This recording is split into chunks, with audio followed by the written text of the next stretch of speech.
8:1 diz assim, Lucas 18:1 diz assim, e contou-lhes, quem contou foi Jesus, e contou-lhes uma parábola sobre o dever de orar sempre e nunca desfalecer, dizendo, havia numa cidade um certo juiz, que nem a Deus temia, nem respeitava homem algum.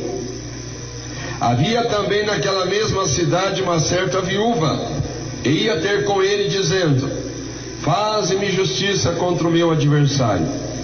E por algum tempo não quis, mas depois disse consigo, ainda que não tema a Deus nem respeita aos homens, todavia esta viúva me molesta, hei de fazer-lhe justiça, para que enfim não volte e me importune muito. E disse o Senhor, ouvi o que diz o injusto juiz. E Deus não fará justiça aos seus escolhidos, que clamam a Ele de dia e de noite, ainda que tardio para com eles? Digo-vos, vamos conectar aqui dois paradoxos, aqui do versículo 7 e versículo 9. Tardio. Talvez alguma pessoa lendo ou ouvindo o que eu estou lendo diga ou imagine, Jesus está dizendo que Deus está sendo tardio. Então, por favor, medita no verso 8. Digo-vos que depressa, veja a conexão do versículo 7 com o 8. Digo-vos que depressa lhes fará justiça. Quando, porém, vier o Filho do Homem, porventura achará fé na terra? Alguém aqui tem fé? Levanta a mão. Diga, Senhor Jesus, fala comigo pela nobreza da tua palavra. Usa teu servo como instrumento de comunicação da tua vontade para comigo. Pode assentar e louvar a Deus com as palmas bem forte para Jesus. Se é para Jesus, pode ser melhor, mais alegre, melhor.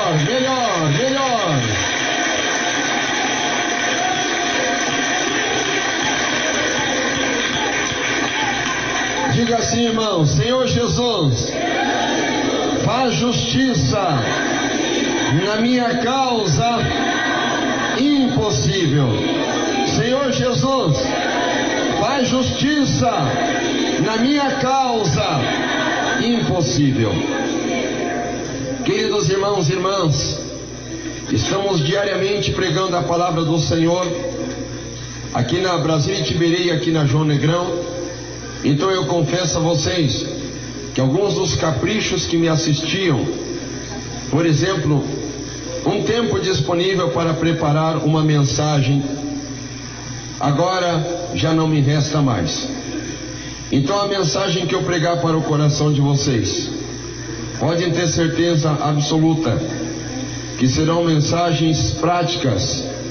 Deus tem propósito de abençoar a nossa vida, e essa mensagem que eu tenho para você nesta manhã, certamente você já ouviu alguém pregar, ou você já leu na Bíblia. Não sei se você compreendeu da maneira como eu explanarei pela graça do Espírito Santo, mas uma coisa é certa, a palavra de Deus ela se renova a cada manhã, e agora é uma manhã. Então você está pegando a mensagem, a palavra de Deus já bem quentinha, de antemão, direto do coração de Deus para o teu coração aqui hoje. Amém? Agora, queridos, pode exaltar Jesus, me aleluia. Aleluia. Verdade é que muitas coisas que antigamente se resolvia com facilidade, quando o homem simplesmente pelo seu bigode, quando o homem usava bigode, ele dizia que preto é preto e branco é branco,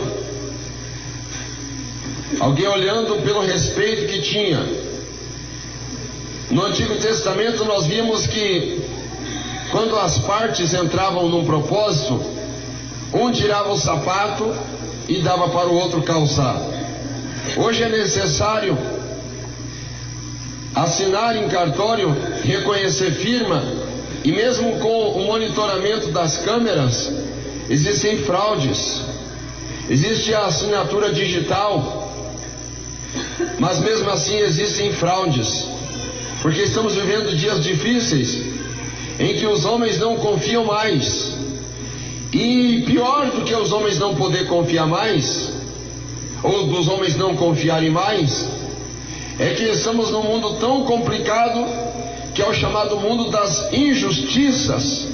Não é uma injustiça velada, é uma injustiça declarada, uma injustiça aberta. Então hoje o direito das pessoas está sendo usurpado, a razão das pessoas está sendo desrespeitadas.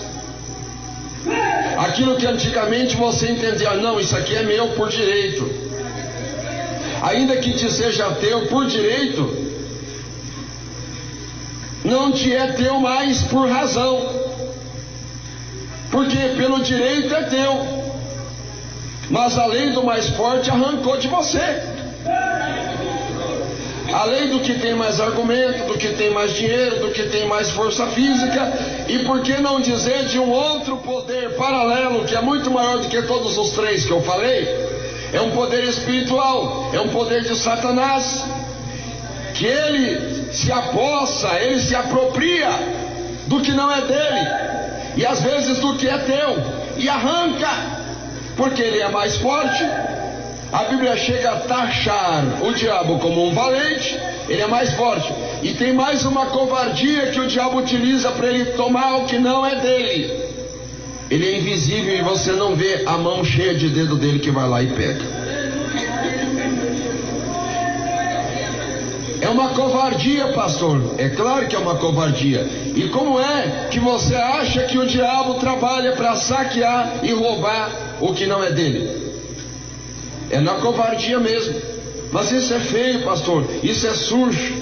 O diabo é sujo, o diabo é feio, o diabo é mentiroso, o diabo é todos os adjetivos pejorativos que você possa considerar de alguém de má fé, desprezível, vil, malvado, enganador, tudo isso. Essa é a situação do mundo de hoje. É por isso que muitas pessoas são saqueadas. É por isso que muitas pessoas são roubadas. E alguns não conseguem entender que o diabo está por trás de todo esse procedimento. E o diabo rouba, o diabo saqueia. Ainda ontem à tarde, se alguém estava no culto da tarde, vai se lembrar de uma revelação que Deus mostrou para mim, uma mão biônica roubando, saqueando. Quem estava ontem à tarde? E depois que eu entreguei essa revelação para os irmãos, o diácono Valdeci, que é o gestor de rádio, falou para mim: pastor, se cumpriu na minha vida ainda hoje. Esta mão biônica saqueou a minha conta bancária numa transação eletrônica. Alguns vão ter uma explicação que é o trabalho dos hackers. Outros vão ter a explicação que é falha do sistema e vulnerabilidade. O irmão Valdeci entendeu que aquela mão biônica era o capeta, só que da revelação mesmo, aquele mesmo saque que foi efetuado de R$3.000. O diabo teve dois trabalhos: um de colocar a mão biônica cheia de dedo para saquear, e a outra de ter que, obrigado, devolver de novo, porque Deus faz justiça naqueles que esperam nele. Aleluia!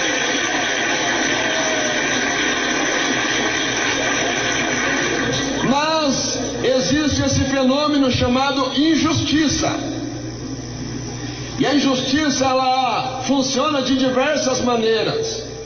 É um roubo, é um furto, é uma ofensa, é uma pressão, é uma opressão.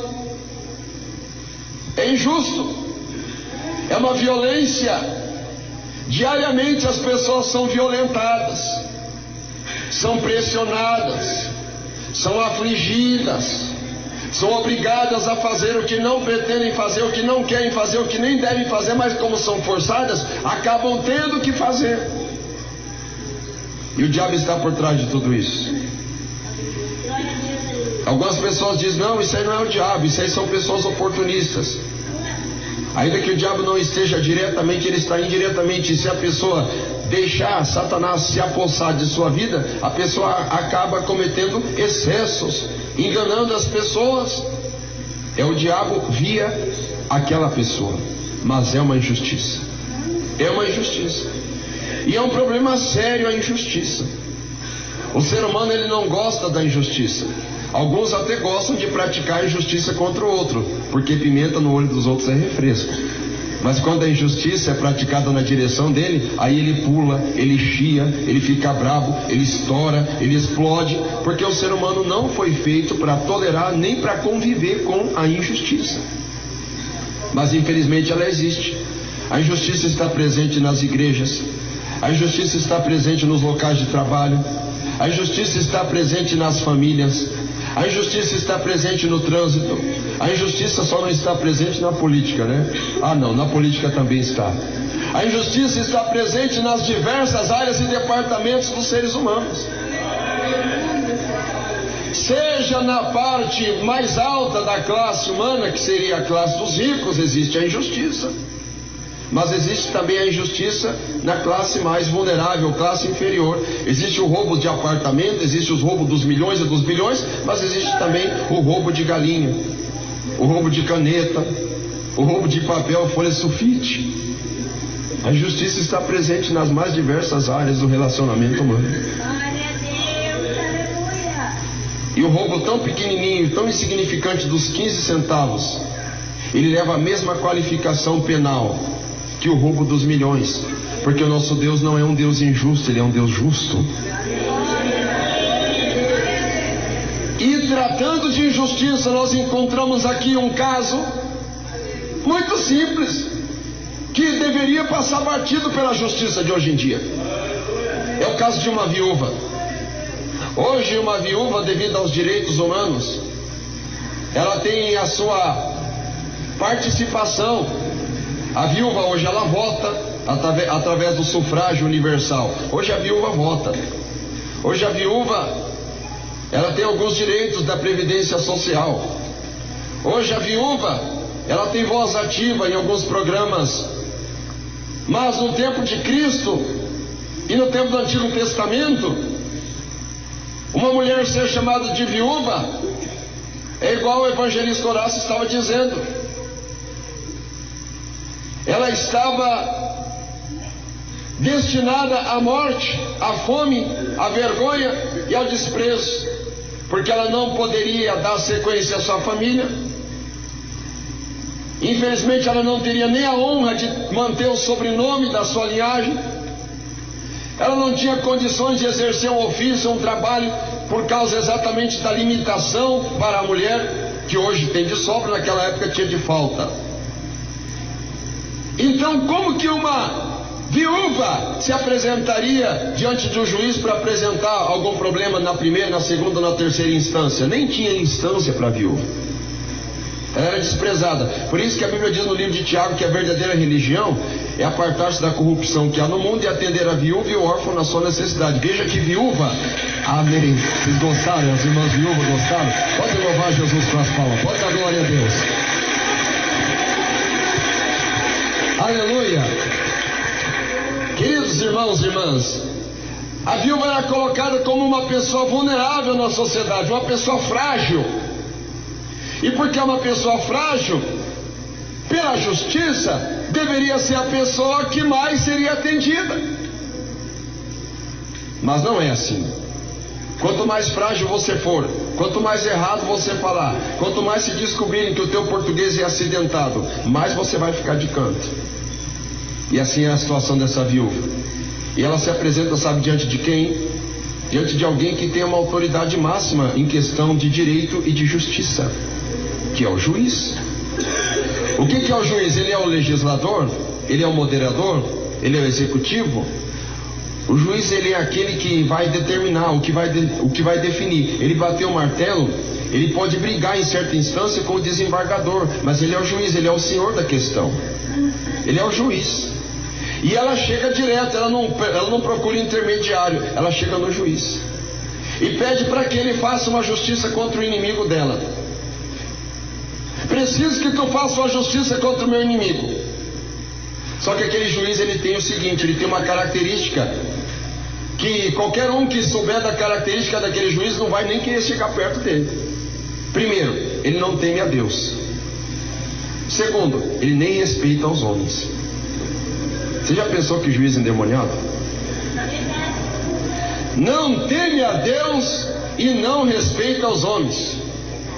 Você tem coragem, irmão, de chegar, pleitear uma questão diante de um juiz endemoniado desse? Na verdade não tem nem como você chegar lá, porque existe toda uma mediação adjudicia para você chegar até ele. Mas o máximo, ou o mínimo que você faz é o seguinte: meu Deus, não deixe que a minha causa caia no tribunal desse juiz. Misericórdia! Porque se a minha questão cair na mão desse juiz, está tudo perdido. E a questão da viúva caiu exatamente na mão desse juiz. Só tem uma questão: caiu na mão desse juiz. Só que aquela viúva, eu não vou dizer que ela seja o perfil da mineira ou da paranaense, né? Ela falava e ela insistia. E Deus o livre, não faça promessa para uma mineira ou para uma paranaense. Não faça, porque ela vai cobrar, ela vai bem devagarzinho. Ah, tudo bem? Pois é, eu vim aqui para dizer para você que você é privilegiado a cumprir o compromisso, porque você não foi obrigado a prometer, mas já que você prometeu, você sabe, você entende, você é uma pessoa justa, você é obrigado a cumprir. Ela sempre vai estar ali pleiteando, vai estar cobrando disfarçadamente com classe. Às vezes alguma até chega a tirar a faca da bota, mas geralmente é com toda educação e diplomacia. Você precisa cumprir, sabe como que é? E assim aquela mulher começou aquele processo de insistência, aquele processo de petição, e daí foi negado no primeiro acesso, ela protocolou de novo, e foi negado de novo, e ela foi para o procedimento de segunda instância, terceira instância, eu não sei se ela estava na 12ª instância, mas ela insistia. Eu só sei que eu posso imaginar que aquele juiz, ele não temia a Deus, então já pode imaginar qual era o palavreado que saía da boca dele. Tem alguns que temem a Deus e já falam palavrão, que tem que lavar com aquele sabão IP. Imagina um juiz que não temia a Deus. Ele não temia a Deus, não respeitava os homens, e não respeitava Deus, e a mulher estava ali. Se ela não falava nada, se falava, cala a boca que a tua voz me irrita, ela não falava nada, mas ela estava ali, ficava só assim, na porta da casa dele. E o juiz daqui a pouco não era por temor de Deus e nem por ser uma pessoa de respeito, não era nem por temer a Deus e nem por respeitar ninguém. É por um fator que trouxe muita gente aqui nessa manhã. Sabe que fator é esse? Eu sei que vocês respeitam os homens e que vocês temem a Deus, mas eu sei que tem pessoas que estão há 10 anos batendo na mesma tecla. Qual que é o fator, pastor, que fez o juiz ter que abrir mão daquela sentença? Insistência. Você está insistindo aqui nesta manhã, você está de novo batendo aqui nesta manhã, você está clamando reiteradamente. Aleluia.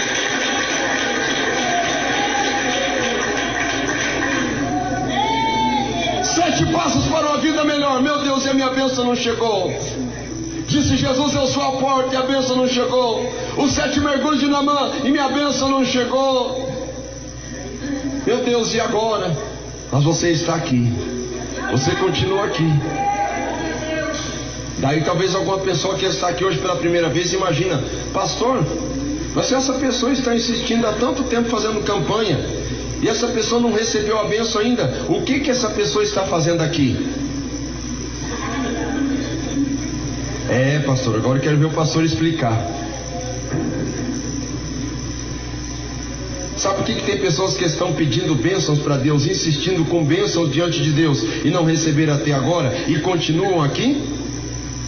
Eu vou te explicar. Porque a tua necessidade imediata fez você procurar Jesus. E talvez a tua necessidade imediata, que era a tua prioridade naquele tempo, não foi atendida. Mas Deus, Ele te atraiu através da tua necessidade e tem te entregado coisas muito maiores do que aquela que você procurou pela primeira vez. É por isso que você ainda está aqui.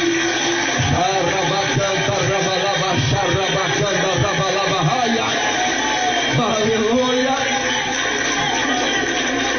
É ou não é? Tem pessoa que vem buscar Deus porque está morrendo de dor de dente. Ele chegou ali, meu Deus, cura minha dor de dente. Deus é tão poderoso que Deus abre uma porta tão escandalizadora na vida dele que Deus dá até uma clínica odontológica para ele. Meu Deus, eu estou com dor de cabeça, eu quero a cura da minha dor de cabeça. Deus é tão poderoso que depois de dias a pessoa vai descobrir que ela tinha tumores espalhados por todo o corpo. Jesus não curou só a dor de cabeça, Ele erradicou toda a enfermidade no corpo em raio-x do alto da cabeça até a planta dos pés. Porque Jesus, Ele não dá somente o que nós pedimos, Ele dá muito além, Ele vai além do que nós pedimos ou pensamos. Aleluia. Mas ali está a mulher insistindo com o juiz, o justo juiz, é isso? O juiz iníquo, o juiz profano, o juiz da boca suja, aquele tipo de juiz que fala para te atender, se ele pudesse ele estaria fumando. O juiz que você está falando com ele, ele está com a cabeça baixa escrevendo. Terminou o seu tempo. Esse é o juiz, só que ela insiste tanto, ela busca tanto, que o juiz acaba cedendo. O juiz, ele não suporta ver aquela mulher com tanta insistência. Só que eu encontro aqui na Bíblia 3 qualidades que o nosso Deus tem contra 3 defeitos desse juiz. O primeiro, ele não respeitava os homens. Esse era o defeito do juiz. Mesmo assim, ele atendeu ela. E baseado nessas 3 qualidades que Deus tem, eu estou aqui para dizer para você não desistir de buscar a Deus, que Ele vai te responder. Dai glória a Deus.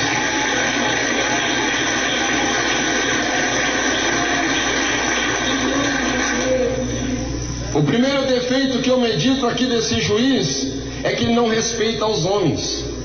O que significa não respeitar os homens?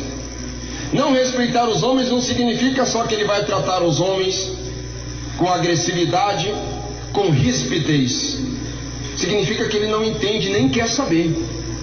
Deus, ele respeita os homens. Pastor, mas Deus não precisa me respeitar, mas Ele te respeita. Como que é Deus me respeitar? Deus respeita a nossa vida de uma forma singular como ninguém. Sabe como? Deus conhece os teus limites, as suas fraquezas, e Ele não permite que Satanás se folgue com covardia, colocando uma carga que você não possa suportar. Pastor, mas eu estou insistindo, e a minha vitória não chegou. Continua batendo na porta, mas eu não aguento mais. Deus acredita em você e sabe que você aguenta, porque Ele te respeita, Ele sabe que você aguenta, Ele sabe que você é capaz, Ele sabe do teu potencial. Ele te respeita. Segundo defeito do juiz, que vai contra uma qualidade de Deus. O defeito da injustiça, aquele juiz era um juiz injusto. Deus, Ele é justo. Certa feita, eu estava meditando acerca de por que Deus teve que mandar Jesus ao mundo. João 3,16. Porque Deus amou o mundo de tal maneira que enviou seu Filho unigênito para que todo aquele que nele crê não pereça, mas tenha vida eterna. Alguns teólogos dizem que esse é o versículo mais romântico da Bíblia, porque não apresenta o sofrimento de Cristo, diz apenas que Deus enviou e não diz da morte de Cristo. Mas eu entendo aqui não somente o amor de Deus, mas eu vejo cumprindo em Cristo também a justiça de Deus. E alguém diz, pastor, mas a justiça de Deus no seu próprio Filho? Sim, porque Isaías diz, a Deus agradou moê-lo. Meu Deus, pastor, como pode isso? Como pode isso? É para você entender o que Deus fará com aquela situação, aquela circunstância que está te afligindo, com aquele deboche tirado exatamente na tua cara, aquele sarro, aquela sátira, aquelas pessoas às vezes que olham para você e às vezes zombam de você, você fica até com medo porque parece um Rottweiler raivoso que chega a ter se babar de tanta ira. É o que eu tenho para dizer, o tamanho do amor que Deus tem por você, que Deus permitiu que seu filho viesse para morrer numa cruz, para ficar aqui exemplificado o tamanho da justiça dele, é o tamanho da justiça que ele fará por você, caso você continue insistindo, pedindo misericórdia. Quem dá glória a Deus? O juiz falou: ainda que eu não tema a Deus e não respeite aos homens, eu hei de fazer justiça a essa mulher, porque ela está me molestando. Era um defeito do juiz se sentir molestado quando alguém pedia para ele fazer justiça. Além da pessoa estar pedindo o que é justo, não era o que era injusto, era o que era justo. O juiz ainda se sentia incomodado, se sentia molestado porque alguém pedia que fizesse justiça. É o contrário da qualidade de Deus. Deus se agrada que nós tenhamos sede de justiça. Isso está escrito nas bem-aventuranças do Sermão do Monte. Deus dizendo: bem-aventurados que têm fome e sede de justiça, porque eles serão fartos. Você tem sede de ser justo, você tem sede de justiça, bem-aventurado, continue batendo na porta. Sabe, irmãos, muitas vezes nós, meditando a situação do país, as injustiças do país, as injustiças entre as pessoas, nós acabamos por concluir antecipadamente que as coisas estão muito erradas, e do tipo assim: por que tem que ser assim? Por que desse jeito? Por que, meu Deus? Queridos irmãos e irmãs, muitas vezes Deus permite as coisas acontecer, as injustiças acontecer, para que nós venhamos buscar a Ele. Esse juiz iníquo, ele não queria que ninguém estivesse insistindo com ele, porque quando alguém insistia com ele, ele se sentia molestado, ele se sentia desconfortável, ele se sentia pressionado pela ralé, pela classe simples que vivia insistindo, pedindo para ele um favor, como se fazer justiça fosse um favor para um legislador, para um juiz. Já Deus, ele permite muitas situações injustas acontecer ao nosso redor, porque ao contrário desse juiz, o nosso Deus é um Deus de relacionamento. Nosso Deus é um Deus que Ele quer que nós estejamos cada vez mais na presença dEle, e Jesus vai confirmar isso no livro de Mateus capítulo 7, versículo 7, pedi, dar-se-vos-á, buscar, encontrarei, bater, abrir-se-vos-á, porque o que pede recebe, o que busca encontra, ao que bate se abre. Se você pensa que você está incomodando a Deus porque está buscando, se você pensa que você está incomodando a Deus porque você está pedindo, se você pensa que você está deixando Deus revoltado, irado e até mesmo confuso por você estar tanto tempo pedindo misericórdia para Ele, quero que você saiba, Jesus está nos ensinando, é desse jeito, meu filho, bate na porta, pede, busque, porque Deus tem prazer de responder a tua solicitação. Deus tem prazer de atender o teu pedido. Diga comigo: Senhor Jesus, faz justiça na minha causa impossível. Senhor Jesus, faz justiça na minha causa impossível. A terceira vez: Senhor Jesus, faz justiça na minha causa impossível. Fiquem de pé, por favor. Louvado seja Deus. O que Deus nos ensina nesta manhã? Insistir com o Senhor. Insistir com Deus. Temos um exemplo de uma causa impossível. O nome desta causa impossível: restauração de Jerusalém.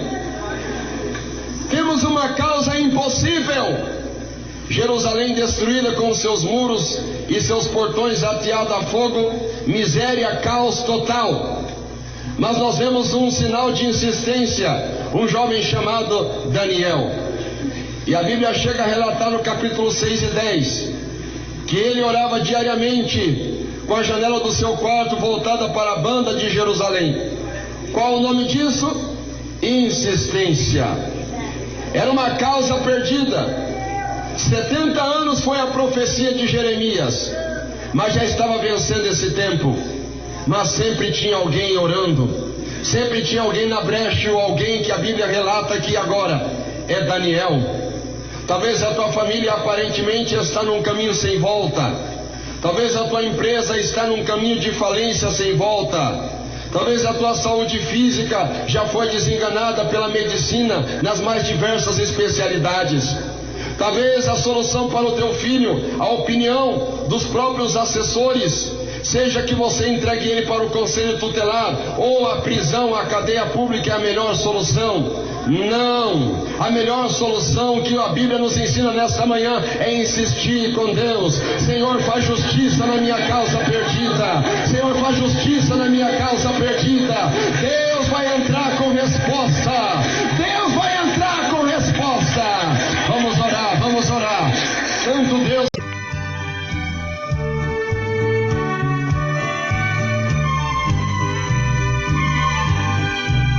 Não há demônio que resista quando o crente salvo vive em oração, pois ele está vacinado com o sangue puro e santo de Jesus. Tu pode ser até tentado, contudo não deves temer. A força está na tua mão, é sua vida de oração que faz o inferno estremecer. Vem, meu querido irmão, larga tudo agora, queres ter vitória, vamos dar as mãos. Vem, meu querido irmão, vamos pedir poder e Deus vai responder a nossa oração.